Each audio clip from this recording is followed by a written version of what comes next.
And how was it like growing up through dance? Because as a young girl, obviously it feels like the kind of, I mean, and a lot of hobbies are kind of, they turn into a kind of pressured environment. Mm-hmm. Like, how was that growing up from such a young age up until, when did you stop?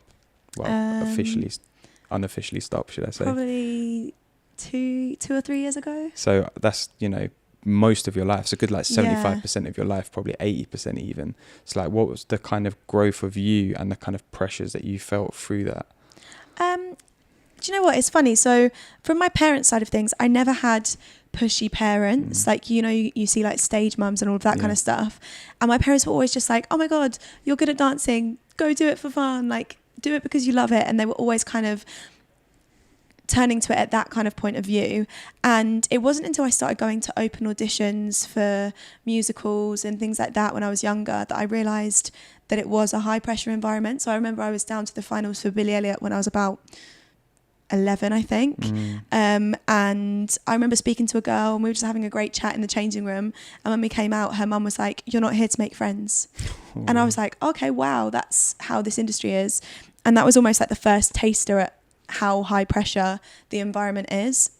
And then I think when I moved, because I moved in year 9 to go from a normal school to a dance school, a musical theatre school. And I went from being in a year of about 100 people that all wanted to do different things like science or maths or whatever, to going to a school of 20 people in a year. Wow. And all of them thought they were going to be on the West End stage. So I thought, okay, I don't need academics. My talent's going to get me through life. And the only way that I was allowed to go to that school was if my academics didn't slip. So my parents were constantly making sure that I was doing all my homework, and like I was such a geek at this school because everyone just wanted to dance and sing, and I was there like, I'm going to go to extra maths tonight. And I think there I started to really feel the pressure, because you're not just training as a dancer, you're fighting against your closest friends at the time for parts in the end of year show and things like this. And I started to put a lot of pressure on myself, be it with my talent or my appearance. And then, it kind of just didn't get easier as you step into the more professional environment. It just kind of intensifies. And I think that is one of the main reasons why I decided that career path wasn't for me. Yeah. And what was it like dealing then with that kind of intense kind of, I guess, competition between, like you said, you and friends? Well, it was such a weird time for me. So I was like 14, 15, which is obviously when girls start to go through the change of becoming a woman and all of this kind of stuff. And I was such a late bloomer. So all my friends were getting boobs and all of that kind of thing. And I was just a beanpole, like an absolute bean sprout. And I was always the scrawny, skinny one. I was still like 4'1" or whatever. I just hadn't grown. And it was hard kind of adapting to the pressures of changing school whilst also adapting to that change. And I think that's where my issues with food started. So I actually had an eating disorder from the age of about 14, 15 until I was about 19, on and off. And I genuinely think that is because I was putting so much pressure on myself to do well in my academics, to do well in my vocationals. And then I was like, okay, well, since I can't control anything about my body changing, I'm just going to become the skinniest version of myself, and started to control all of my calories and food and all of that kind of thing. So I don't think I dealt with the pressures of that environment very well. And is that what in terms of eating disorder, what was it specifically that you were suffering from? So I started with just restricting my food and calories and things like that. So it was a combination of anorexia that then led to bulimia. So I was on and off bulimic for about 4.5, 5 years. Wow. And that's, again, like you said, you're going through such a change in yourself at that time, and it's like there is a lot of pressure in that environment, and it's quite easy to see how that can even come about. So like, what's the word I'm looking for here? Like, not help, but like teachings within, is there teachings within a school environment like that, which is so specific to one thing and is so high pressured in terms of like, not just the mental health side of things, but like the downfalls that it can have being in such a pressurized environment for such a long period of time? I think it's hard because obviously the teachers always want the best for you and things like that. And I don't know how people can combat it in schools.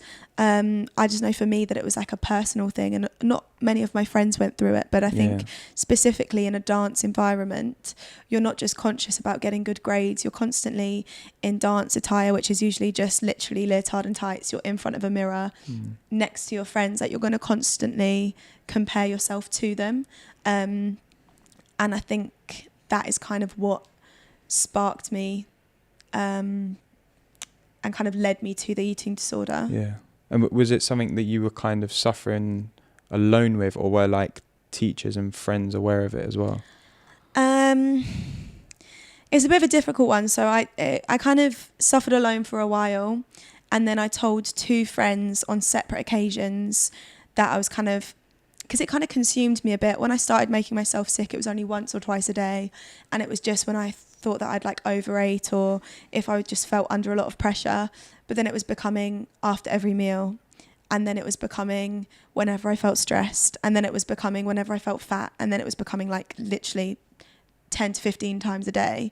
And then I started to panic a little bit because my energy levels were low.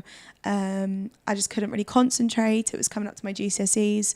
So I kind of sat down with, like I said, two of my friends on separate occasions, and I told them not to tell anyone, and they were both obviously worried about me. So they spoke to each other and then came to the conclusion that I was actually making it all up and I was attention seeking. No way. So then I kind of shut down and was like, okay, whoa, am I attention seeking? Is this real? It was just a bit of a weird time. Yeah. And then I kind of felt almost like I couldn't tell anyone because they weren't going to believe me.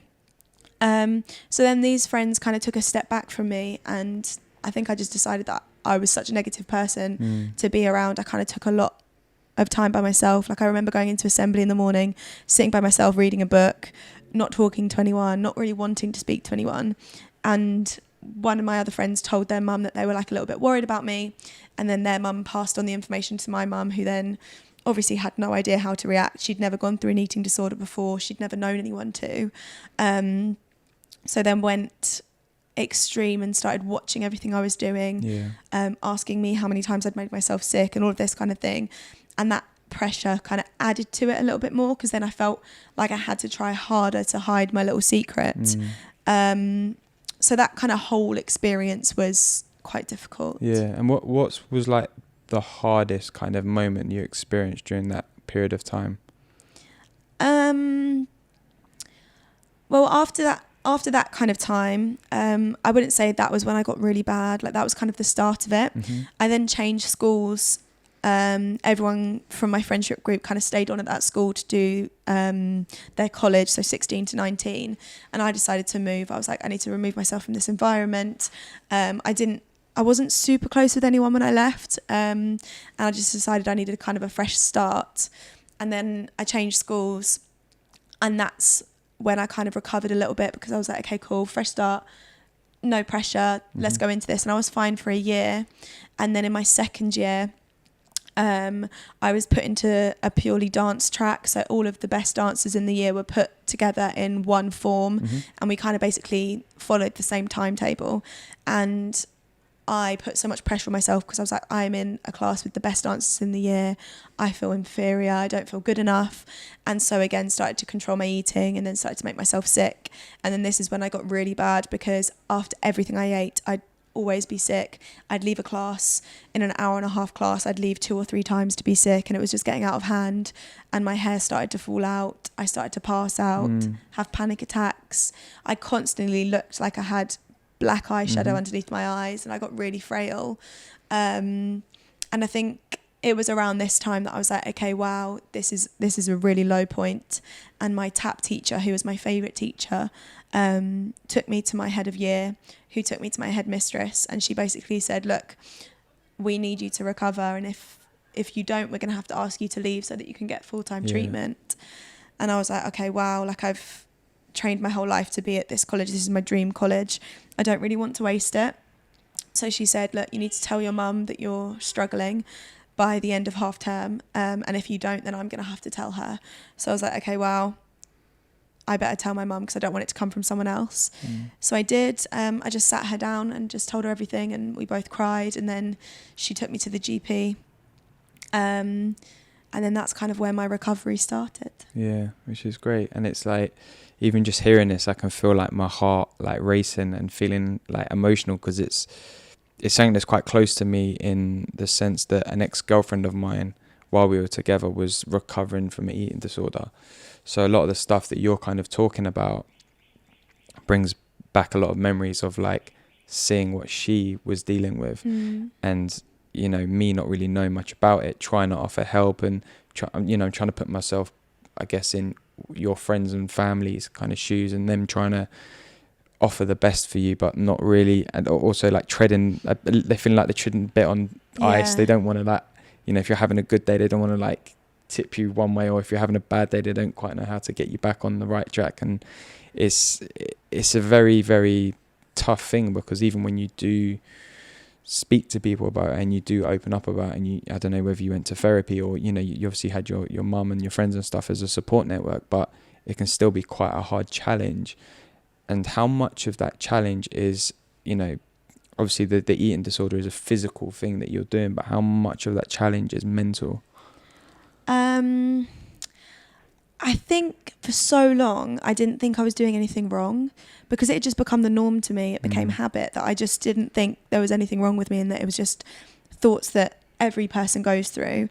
And it wasn't until I actually had therapy, so I actually had treatment at the Maudsley Hospital for about 2 years.